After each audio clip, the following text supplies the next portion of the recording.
Hello everyone, welcome to the perfect version, a platform for everyone. यहाँ पे हम लोग बहुत सारे चीज़ें सीखेंगे। उसमें से एक है जावा। जावा का हम लोग फुल कोर्स कर रहे हैं, from basic to advance including DSA. हमारे साथ बने रहने के लिए धन्यवाद। तो आज का सेशन स्टार्ट करते हैं। उम्मीद करता हूँ आप लोग हमारे नए सेशन के लिए एकदम एक्साइटेड होंगे। तो आज का टॉपिक है फॉर लूप एंड एक्सप्रेशंस। अभी आपको स्क्रीन पे हमारा एक्सप्रेशंस का ये क्लास दिख रहा होगा। बट हम लोग को सबसे इम्पोर्टेंट क्या है? Main method. तो ये रहा main method, public static void main. तो इसमें ये दोनों जो करली ब्रेसेस है, इसके बीच में ही हम लोग को कोड डालना है। तो फॉर लूप का मैं बेसिक स्ट्रक्चर बताता हूँ। For int i is equal to 0, i less than 10, i plus plus, ये एक इंटीजर आई है। आई जो 0 है, क्या 10 से छोटा है? हाँ, 10 से छोटा है। तो ये ब्रैकेट के अंदर में जो भी कोड रहेगा, कोड हियर, वो सब काम करेगा। ठीक है। फिर वापस इधर आएगा, आई का वैल्यू इंक्रीज हो जाएगा। फिर वो बोलेगा क्या आई 10 से छोटा है? तो आई तो अभी इंक्रीज करके 1 हो गया है, तो वो 10 से छोटा है। तो बोलेगा हाँ ठीक है। तो हम लोग आई को ही प्रिंट करके देखते हैं। ठीक है। तो आई को जब हम लोग प्रिंट करके देखेंगे तो हम लोग को पता चलेगा कि क्या होता है। या I is equal to 0, I is equal to 1, 2, 3, 4, 5, 6, 7, 8, 9। जैसे ही 10 हुआ तो ये बोल रहा है I 10 से छोटा है? नहीं, क्योंकि I 10 हो चुका है। तो फिर वो 10 वाला एग्जीक्यूट नहीं करेगा, तो I का वैल्यू यहाँ रन नहीं होगा। ठीक है। तो हम लोग इस 20 के बीच में जो कुछ भी लूप करें वो, जैसे कि जरूरी नहीं है कि I को यूज करना ही है। यहाँ पे लिख देंगे हेलो फ्रेंड। हाँ हाँ। अभी इसको रन करके देखते हैं। ये इतना बार रन किया, तो ये टोटल 10 बार रन करेगा, क्योंकि ये 0 से स्टार्ट हुआ है। हो गया। अगर हम लोग इसमें चाहते हैं, इसमें आई भी ऐड कर देते हैं। ठीक है। तो ये बताएगा 0। अगर मान लीजिए हमारा 1 से काउंटिंग स्टार्ट होगा, तो 1 से करेंगे। 1 2 3 4 5 6 7 8 9 10। 9 10 तो होगा नहीं। अगर 10 तक ले जाना है तो इसको इक्वल टू कर देंगे। Got it. हम लोग जितना चाहे उतना हम लोग एक कोड को रन कर सकते हैं। ठीक है। जैसे कि हम लोग देखते हैं, 1000 टाइम रन करके देखते हैं।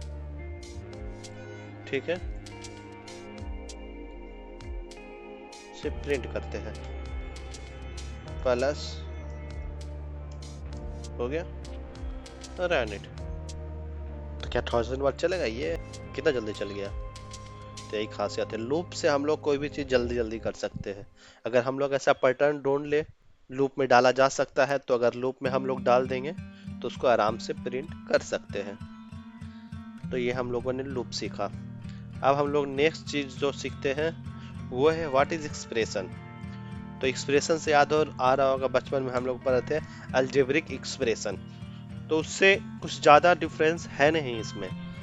अलजेब्रिक एक्सप्रेशन में वेरिएबल्स होते थे और बीच में ऑपरेटर्स होते थे। वेरिएबल्स को ऑपरांड बोलते थे। तो जरूरी नहीं है कि वो वेरिएबल्स ही हो। हम लोग जो जानते थे वहाँ पे कुछ कुछ फिक्स्ड वैल्यूज होते थे, कांस्टेंट होते थे, कुछ वेरिएबल होते थे, कुछ कांस्टेंट प्लस वेरिएबल होते थे। यहाँ भी वैसे हो सकता है। तो इसको ऑल टुगेदर एक ऑपरांड बोलते हैं। ठीक है। तो एक ऑपरांड होगा, ऑपरांड के बीच में एक ऑपरेटर होगा, फिर एक दूसरा ऑपरांड होगा। तो एक्सप्रेशन में हम लोगों के पास दो वेरिएबल्स है। सबसे पहले हम लोग सम निकालना सीखेंगे। ठीक है। तो int sum is equal to a plus b, और इसका आउटपुट हम लोग ले लेते हैं। आउटपुट हम लोग कैसे निकालते हैं? System dot out dot print L, इसमें हम लोग डाल देंगे सम।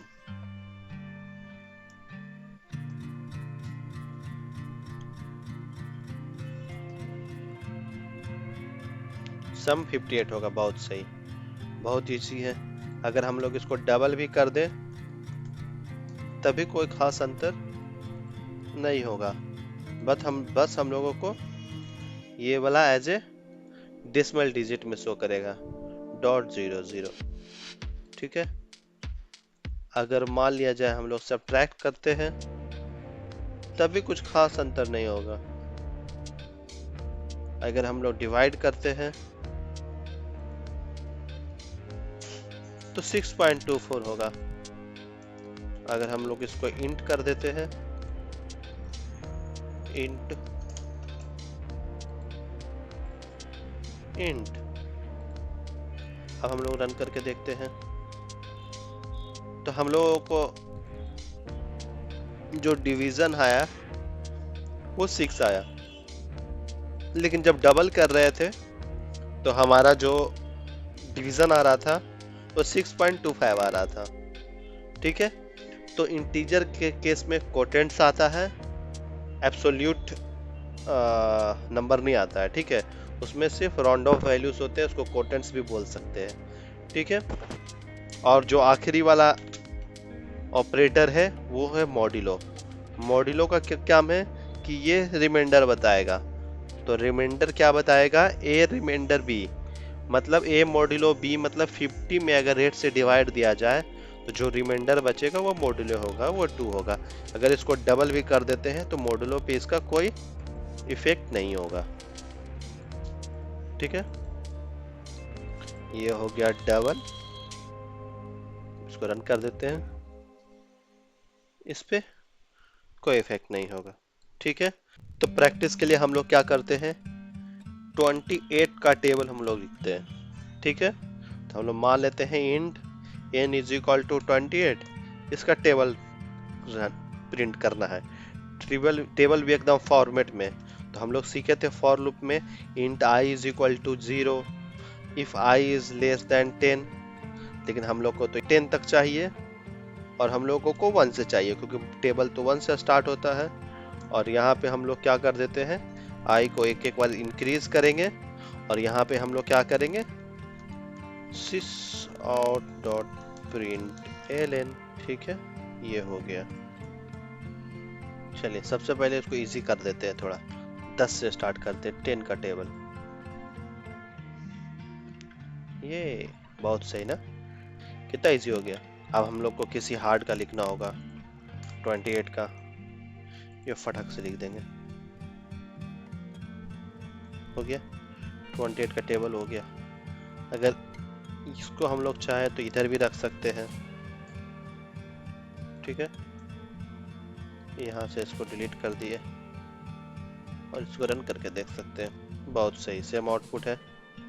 अब हम लोग क्या करते हैं, इसको यहाँ से भी हटा देते हैं और यहाँ रख देते हैं।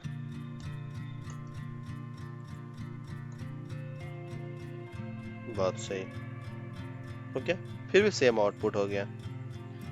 इस चीज को हम लोग i+1 भी लिख सकते हैं, तब भी सेम आउटपुट। बहुत सही।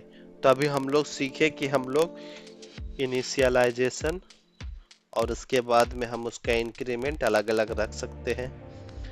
अगर हम लोग इसको फॉर के पहले इनिशियलाइज कर सकते हैं तो हम लोग यहाँ पे देख सकते हैं कि जब ये ब्रेक होता है ब्रैकेट से, मतलब ये जब फॉर लूप से बाहर आता है तो i का वैल्यू क्या है हम लोग यहाँ पे इसको देख सकते हैं, 11। ठीक है। तो ये इंक्रीज करता है, उसके बाद में इंक्रीज करने के बाद वो उससे कंपेयर करता है और कंपेयर करने के बाद ये इसको यूज करता है अंदर। ये रहा आज का होमवर्क।